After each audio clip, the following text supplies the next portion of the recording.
Hello student, welcome to my YouTube channel. My name is Sonu Kumar. Student, जो वर्ग और वर्गमूल की जो हमने स्टार्ट किया था चैप्टर, ठीक है, उसका आज ये सेकंड पार्ट है। ठीक है, तो फर्स्ट पार्ट आपने देख लिया होगा, तो अगर नहीं देखा हो तो देख लीजिएगा। आज का दूसरा पार्ट लेकर के आए। चलिए शुरू करते हैं दूसरा पार्ट। दूसरे पार्ट में आज हम बताने वाले हैं कि जो वर्गमूल के बारे में, कि वर्गमूल क्या होता है। ठीक है, उससे पहली वीडियो में वर्ग पढ़ाया था हमने, तो वर्गमूल के बारे में जान लेते हैं कि वर्गमूल क्या होता है। वर्गमूल डेफिनेशन की बात करें तो इसको अगर डिफाइन करना हो तो इसको कहेंगे कि किसी संख्या का वर्गमूल वह संख्या है कि उसका वर्ग करने पर मूल संख्या प्राप्त हो जाए। कैसे? मैंने कहा, दोबारा से बता रहा हूँ फिर, कि किसी संख्या का वर्गमूल वह संख्या है कि उस संख्या का वर्ग करने पर मूल संख्या प्राप्त हो जाए। एग्जाम्पल के थ्रू समझेंगे। जैसे मान लो मैंने 25 ले लिया, ठीक है, और आपको ये बताने का जो वर्गमूल जो होता है उसको किससे डिनोट करते हैं, तो ये इस चिन्ह से इसको डिनोट करते हैं। ठीक है, इस चिन्ह से वर्गमूल का चिन्ह होता है ये, इससे इसको डिनोट करते हैं वर्गमूल को। ठीक है, जैसे 25 का वर्गमूल निकालना हो तो इस तरह से चिन्ह लगाएंगे। 25 का वर्गमूल होता है 5।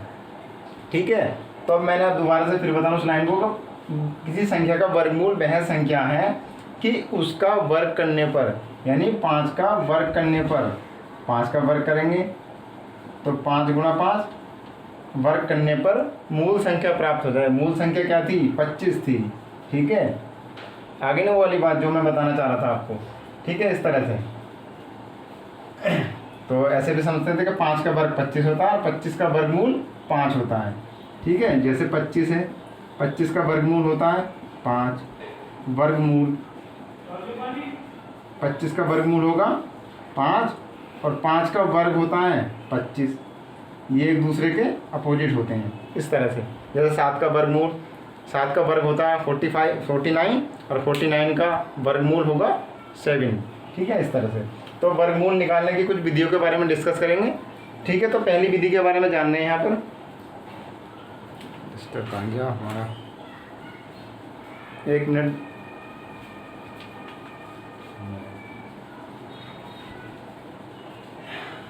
देख लेते हैं।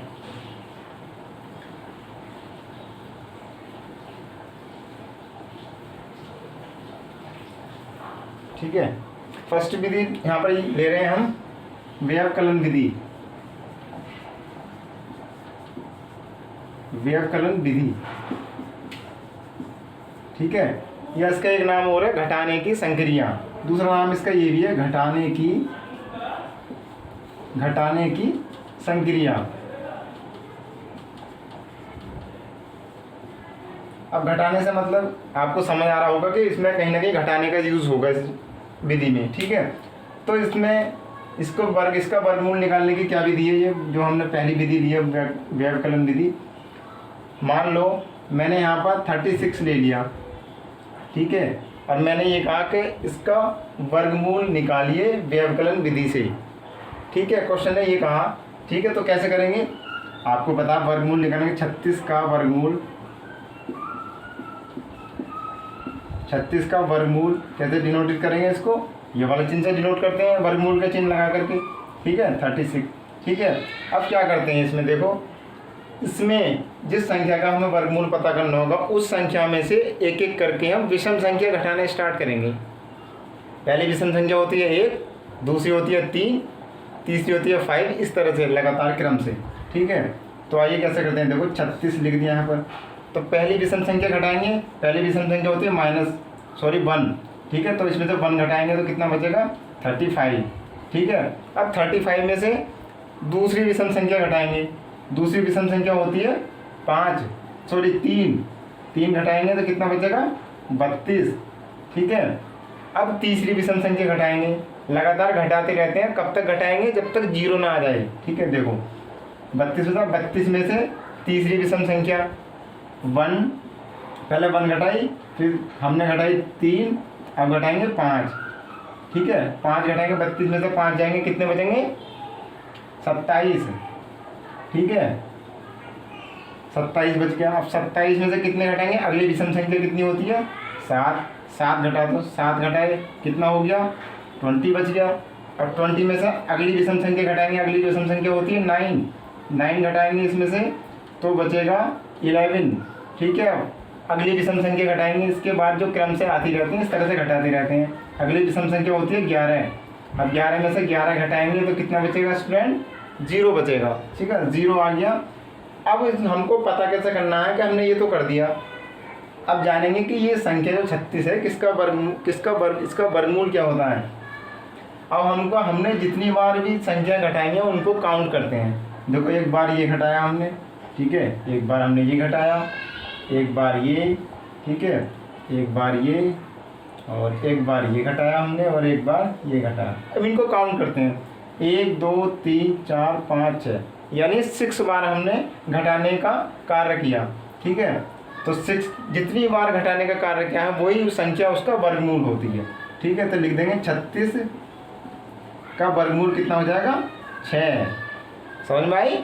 जितनी बार हमने घटाने की क्रिया करी है 6 बार करी है तो इस संख्या का वर्गमूल भी निकल के कितना आ गया 6। ये था इस विधि में। ठीक है, आप कोई भी नंबर इसी तरीके से घटा सकते हैं। कंडीशन ये है कि जब तक 0 ना आ जाए तब तक घटाते रहते हैं, लगातार घटाएंगे, विषम संख्या घटानी है, केवल ये याद रखना है आपको। ठीक है, आई होप कि समझ में आ गया होगा। अब जान लेते हैं दूसरी विधि के बारे में। ठीक है, इसको मैं रफ कर देता हूँ।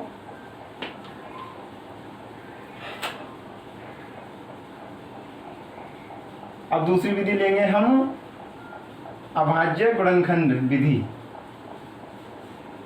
दूसरी विधि लेंगे हम अभाज्य गुणनखंड विधि। अभाज्य गुणनखंड,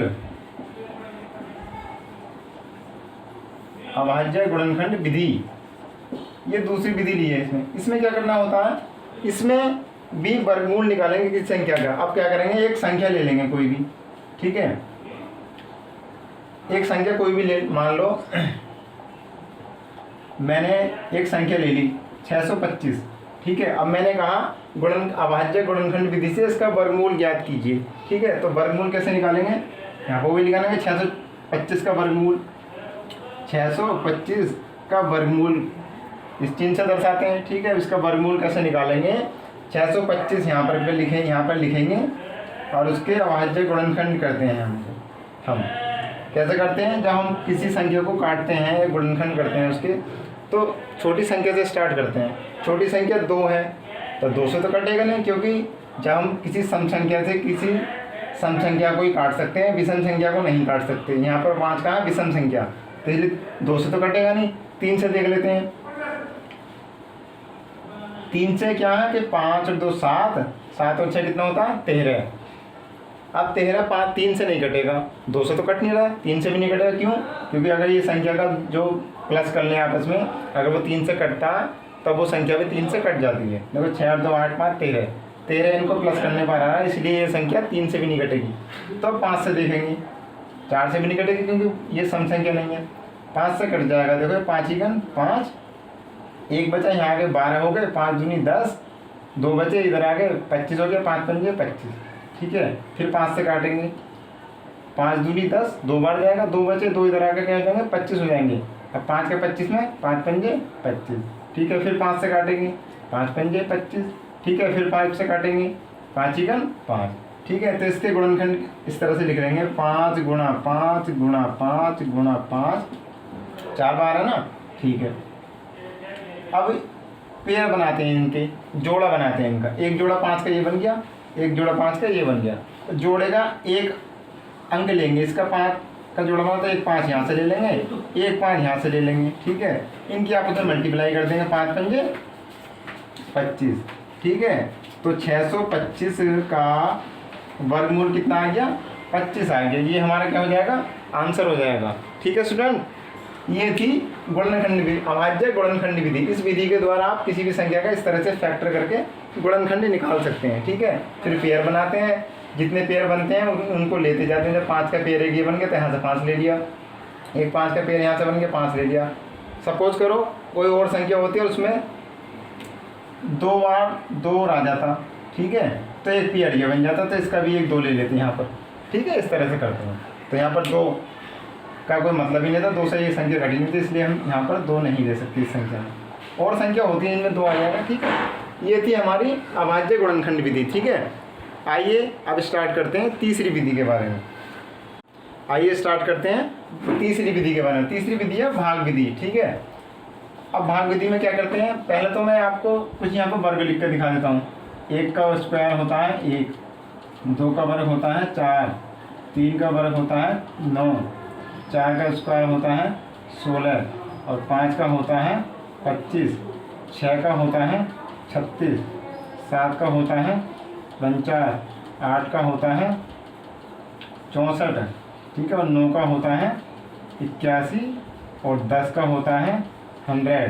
ठीक है, इसका यूज बताऊंगा भी है, इसमें ज़रूरत पड़ जाती है कभी कभी इसकी, इसलिए लिखा मैंने आपको। तो मैंने यहाँ पर कोई संख्या ले ली, जैसे मान लो कोई संख्या ले रहा हूँ मैं, ये ले ली मैंने संख्या। अब मैंने कह दिया भाग विधि द्वारा इसका वर्गमूल ज्ञात कीजिए। ठीक है, तो कैसे करना है, वही करेंगे जो पहले करते आते थे। 54,756 है ये। ठीक है, वर्गमूल का चिन्ह लगाते हैं। ठीक है, इसका वर्गमूल निकालना, तो क्या करेंगे यहाँ पर देख लीजिए, ये लिख लिया हमने 54,756। जोड़े बनाते हैं इधर से, एक जोड़ा ये हो गया, एक जोड़ा ये हो गया, एक ये हो गया। कोई भी जब संख्या लिखी होती है तो उसके राइट साइड से लेफ्ट साइड की तरफ को जाएंगे, जोड़े बनाते हैं, 2-2 के पेयर बनाते हैं। एक जोड़ा ये बन गया, एक ये बन गया, ये अकेला है, इसके साथ कोई अंक नहीं है तो इसको अकेले का ही जोड़ा बना लेंगे। ठीक है, इसको ऐसे कर लेते हैं। ठीक है, अब क्या करेंगे, यहाँ पर पहली संख्या ऐसे लेंगे, जो भी यहाँ पर संख्या लेंगे उसका वर्ग करने पर इस वाली संख्या से कम आना चाहिए या बराबर हो, ज़्यादा ना हो। ठीक है, तो साफ साफ आपको नज़र आ रहा है, 2 से कर सकते हैं, 2 दूनी 4। ठीक है, फिर क्या करते हैं, घटाते हैं, 5 में 4 गया, 1 बचा। यहाँ से 2 से करना था तो इसलिए इसमें 2 ही जोड़ देंगे, 2 और 2 कितने हो गए, 4। यहाँ पे लिख लिया हमने। 1 में तो भाग जाएगा नहीं अब 4 का, तो अगला जोड़ा उतार लेंगे। ठीक है, अब देखो 4 का कितनी बार गुणा करें, जैसे यहाँ पर शुरू के 2 अंक देखे हमने, कितना है 14 लिखा हुआ है, तो 4 की जब गुणा करेंगे 14 में, 14 तक, तो 4 तिया 12 होते हैं, 4 चौक 16 होते हैं, तो 4 चौक 16 नहीं लिखेंगे, 4 तिया 12 लिखेंगे। ठीक है, तो जैसे हमने 4 तिया 12 लिखा यहाँ पर, इसके लगभग में लेते हैं। ठीक है, जैसे 4 तिया 12 लिखा हमने, तो जब यहाँ पर 3 लिखा तो इसलिए हम पूरी संख्या की 3 से गुणा करेंगे, फिर इसकी जो भी अंक यहाँ पर लेते हैं उसकी उतने से गुणा कर देते। जैसे मान लो यहाँ पर 5 होता, यहाँ पर फिर हम 4 लेते तो फिर 4 से ही गुणा करते। यहाँ पर 4 है, 3 लिया तो 3 से ही गुणा करेंगे इसकी। ठीक है, जैसे मान लो यहाँ पर ले लेते हैं हम, ये 4 है और यहाँ पर मान लो 3 की जगह यहाँ पर कोई और संख्या होती, जैसे मान लो यहाँ पर 5 लेते हम, तो फिर इसकी जो 5 से गुणा करते। ठीक है, इस तरह से करते हैं। ठीक है, अब 3 लिया है तो 3 यहाँ पर लिखेंगे हम, क्योंकि भागफल तो ऊपर ही लिखते आ रहे हैं। अब 3 की 3 में मल्टीप्लाई करेंगे, 3 तिया 9 गुणा कर देते हैं इसकी, और 3 चौक 12। ठीक है, अब क्या करते हैं, फिर वही घटाते हैं, 7 में से 9 तो जा नहीं सकते, कैरी इधर से ले लिए इधर को 10 की दहाई के रूप में जैसे कहते हैं आप, तो यहाँ हो गए 17, 17 में से 9 के कितने बचे, 8 बचे। यहाँ पर रह गया 3, 3 में से 2 गया, 1 बचा। ठीक है, अब 18 है। अब ये देखो 4 तो ऐसे ही रहेंगे यहाँ पर। ठीक है, अब यहाँ पर 3 लिया था तो इसमें 3 ही जोड़ देंगे, 4 से कोई मतलब नहीं है, 3 जोड़ दिया तो 3 जोड़ते कितने हो गए, 6 हो गए। ठीक है, अब देखो 18 में भाग जाएगा नहीं, 46 ज़्यादा है 18 कम है, तो अगला जोड़ा उतार लेंगे, 56 उतार लिया हमने। ठीक है, ये 56 का जोड़ा। अब देखो यहाँ पर ऐसी संख्या लेंगे, जैसे मान लो भाग बता रहा हूँ मैं तुमको सिंपली, जैसे इसका लास्ट का अंक देख लिया, कभी कभी ऐसी ज़रूरत पड़ जाती है, 6। अब यहाँ पर देखेंगे जो स्क्वायर लिखे हैं मैंने, देखेंगे 6 किस किस के स्क्वायर में आता है लास्ट में। एक तो देखो इसमें आता है 4 के में, और एक ये 6 के में आता है इकाई कम। तो अब यहाँ पर जैसे हमने यहाँ पर लिखा था, यहाँ पर कर लेते हैं 46 है, 46। यहाँ पे जैसे मान लो पहले वाला लेते हैं, छोटा वाला 4 के में आ रहा 6 लास्ट में, तो 4 ले लेंगे, 4 लेंगे यहाँ पर। ठीक है, तो 4 से ही गुणा करेंगे इसकी, यही बता रखा हमने, 4 चौक 16 और 4 छंग 24 और 1 25 और 4 चौक 16 और 2 कितने होते हैं, 18। ठीक है, बिल्कुल बराबर ही आ गया। अब ये 6 वाला चेक करने की ज़रूरत नहीं थी, अगर ये ज़्यादा कम आता तो फिर हम 6 वाला लेते, तो हम 6 से करते फिर। 4 से आगे तो 4 ही लेंगे, 4 यहाँ पे लिख देंगे। 4 चौक 16, 4 छंग 24 और 1 25 और 4 चौक 16 और 2 हासिल के 18। ठीक है, घटाएंगे तो क्या बचेगा, 0 बचेगा, कुछ नहीं बचा। अब देखो हमारा भागफल कितना आया है, 234।